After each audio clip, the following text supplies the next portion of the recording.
teman-teman semuanya. Ketemu lagi kita dalam episode ulas buku spesial Ramadan bersama Asmi Rafia. Sudah masuk minggu keempat bulan Ramadan. Mendekati hari raya, biasanya nih kita mulai banyak ajakan untuk ketemu orang-orang. Mulai dari sahabat atau saudara, teman kecil kita sampai teman kita di relasi pekerjaan. Nah, berkaitan dengan tema itu, aku udah nyiapin buku yang bisa banget jadi pegangan kita dalam kehidupan sosialisasi kita. Bukunya apa? Langsung aja kita tunjukkan.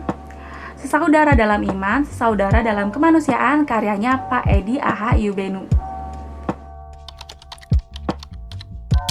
Oke, kita langsung aja ngebahas tentang bukunya ya. Dimulai dari judul. Mungkin di antara teman-teman udah ada yang familiar dengan kalimat ini. Ini adalah kalimat yang dilontarkan oleh Sayyidina Ali bin Abi Thalib. Beliau adalah khalifah keempat dari Khulafaur Rasyidin. Kupikir dengan judul ini berkaitan dengan hubungan sosial atau hubungan interpersonal di antara manusia. Ternyata teman-teman, di buku yang tebelnya 300 halaman lebih ini, lebih menekankan tentang hubungan kita terhadap diri sendiri. Maksudnya apa? Ini adalah sarana untuk kita memperbaiki diri. Introspeksi atau bahasa yang sering kita dengar di kajian adalah muhasabah.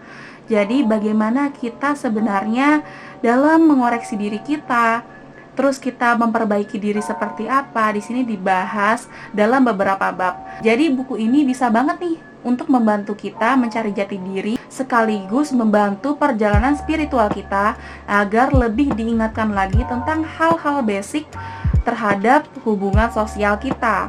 Ada banyak bab yang berkaitan dengan hal ini, seperti misalnya bagaimana kita menempatkan diri sebagai manusia yang sebenarnya ciptaan Allah. Jadi apa aja pakem-pakem yang seharusnya tidak boleh kita lampaui batasnya.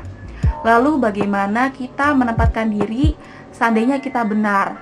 Ini di sini dijelaskan bahwasanya sebenar-benarnya kita mungkin di dalamnya mengandung kesalahan. Dan sesalah-salahnya orang mungkin di sana juga mengandung kebenaran. Jadi di sini kita diingatkan bahwa kita tidak boleh merasa paling benar, apalagi melaknat orang lain, mengkafir-kafirkan sesama muslim, dan lain-lain. Di buku ini juga dikuatkan dengan dalil-dalil dalam hadis dan Al-Quran. Begitu juga dengan sejarah-sejarah yang terjadi di zaman Nabi maupun di zaman para sahabat yang berkaitan dengan kondisi sehari-hari. Misalnya nih, kita sering banget kan dengar bahwa amalan yang pertama kali dihisap oleh seorang muslim itu adalah sholatnya. Jadi apabila sholatnya itu udah benar, maka semua amalan yang lain udah benar. Lalu apabila sholatnya itu masih salah, pasti kehidupan yang lain juga salah. Misalnya kayak bagaimana dia bersosialisasi, lalu bagaimana dia mengukur dirinya sendiri, lalu gimana dia memperbaiki kehidupannya, dan lain-lain. Nah, hal yang paling basic ini aja sering banget terlupakan bahkan dalam kehidupan sosial kita. Misalnya kita sering banget nih melaknat kehidupan orang lain atau mengkafir-kafirkan saudara sesama muslim kita. Padahal kita nggak ada hak dan wewenang untuk berlaku seperti itu. Seolah-olah kita ini seorang yang paling benar. Ini berkaitan dengan pertanyaan yang sering banget aku lontarkan kepada diri sendiri. Kenapa misalnya kita udah mengetahui suatu hal, kita pengen banget cepet-cepet untuk memberesi hal itu. Misalnya, kita baru tahu gimana caranya sholat yang benar. Lalu kita pengen banget cepet-cepet ngebenerin orang lain, sholatnya orang lain. Terus orangnya itu nggak cuma satu, tapi banyak orang yang pengen banget kita buru-buru benerin sholatnya, tanpa kita peduli tempatnya, waktunya, siapa yang kita benarin, dan lain-lain. Nah, berkaitan dengan hal itu, nggak jarang terjadi peperangan atau selek antara satu orang dengan orang yang lain, atau kita saling bermusuhan sebenarnya niatnya itu benar. Nah, pertanyaan itu udah lama banget mengganggu pikiran aku. Kenapa orang-orang cenderung kayak gitu, bahkan aku sendiri? Ternyata dalam buku ini juga dijelaskan kenapa bisa seperti itu. Yang pertama, mungkin di mindset kita ini belum bisa membedakan mana kaidah-kaidah yang jadi dasarnya agama ataupun cabangnya agama. Ini maksudnya gimana? Misalnya nih, kaidah pokoknya agama adalah rukun iman. Kita sebagai muslim itu sudah yakin di hati kita, dalam keyakinan kita, kita mempercayai adanya Allah. itu tidak bisa didebat lagi. Sebagaimana kita mempercayai Rasulullah, kita mempercayai malaikat, dan lain-lain. Lalu apa yang dimaksud dengan cabang agama? Dalam cabang agama ini ada banyak macamnya. Misalnya, dalam sholat sendiri ada orang yang sholat subuh tanpa kunut. Lalu kita mendebat seolah-olah kita paling benar karena kita menggunakan kunut. Ada juga orang yang tidak langsung zikir setelah sholat. Di situ juga kita pengen cepat-cepat membenarkan. Nah, dalam topik ini kita harus bedakan dulu nih, mana yang pokok agama, mana yang cabang agama. Pokok agama ini yang benar-benar no debatable, sedangkan cabang-cabang agama ini boleh banget untuk berbeda-beda. Karena kan pada dasarnya Islam sendiri kan udah memiliki banyak mazhab, baik mazhab secara akidah maupun mazhab secara fikih. Yang kedua, berkaitan dengan pokok dan cabang agama itu, ada orang yang merasa terseret dengan hal-hal tersebut, padahal yang kita perlukan adalah perdalami.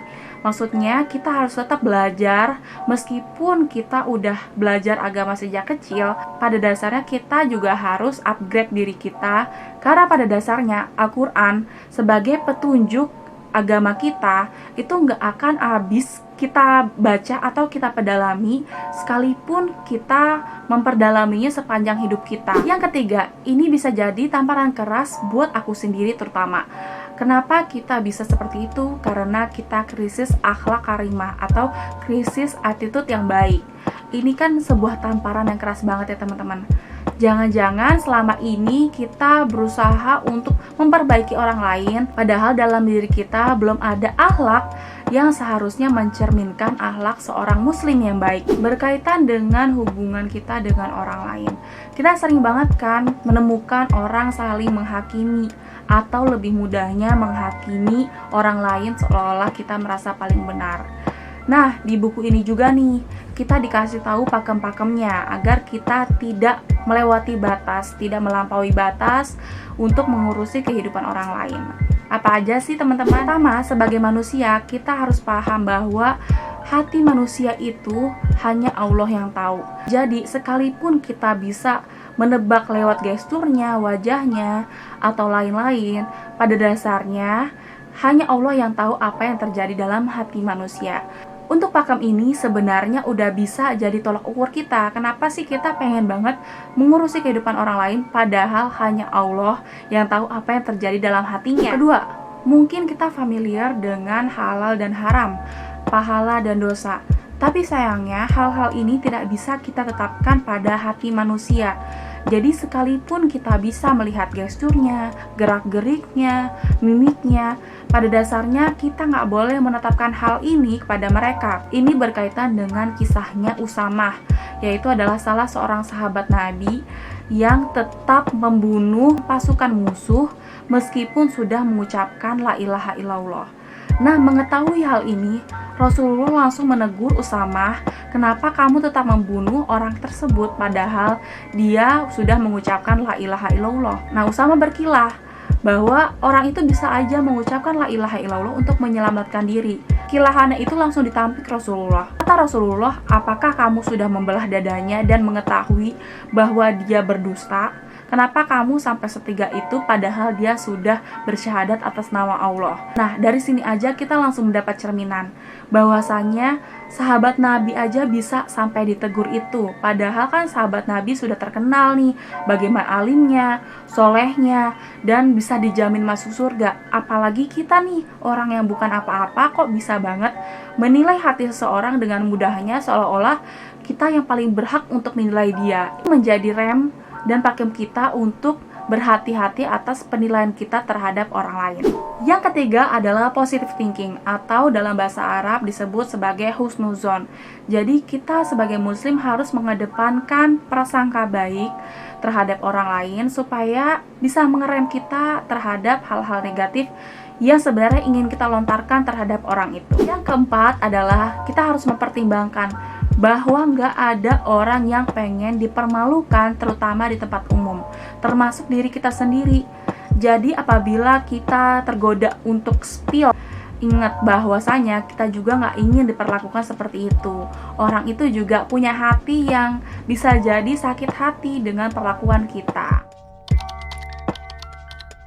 Jadi bisa dibilang teman-teman, menurut aku ini buku yang recommended. Karena apa?